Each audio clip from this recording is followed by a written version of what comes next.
వృషభ రాశి అధిపతి శుక్రుడు. దీనివల్ల ఆగస్టు నెలలో పట్టుదల, ఆత్మవిశ్వాసం పెరుగుతాయి. గురుబలం అనుకూలంగా ఉండడం వల్ల ఆగిపోయిన పనులు మళ్ళీ వేగం పుంజుకుంటాయి. శని ప్రభావంతో కొద్దిపాటి శ్రమ, ఆలస్యం తప్పవు.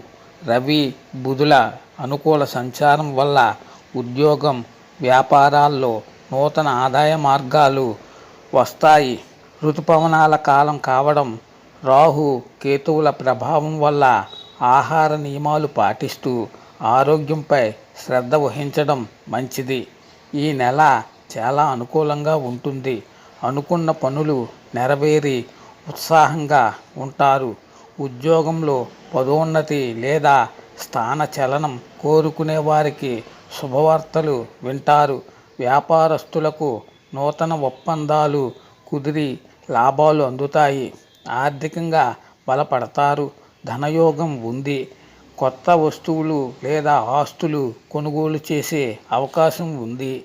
కుటుంబంలో శుభకార్యాలు జరిగే సూచనలు ఉన్నాయి. దాంపత్య జీవితం మధురంగా ఉంటుంది. ఆరోగ్యం బాగుంటుంది. శుక్రవారం రోజున కనకదార స్తోత్రం చదవడం లేదా లక్ష్మీదేవికి పూజ చేయడం ద్వారా మరింత శుభ ఫలితాలు కలుగుతాయి. శుభం. మేము అందిస్తున్న సమాచారం కేవలం జ్యోతిష శాస్త్రం ప్రకారం చెప్పబడుతున్నది. నమ్మిన వాళ్ళు నమ్మండి. నమ్మితే ఒక లైక్ కొట్టండి.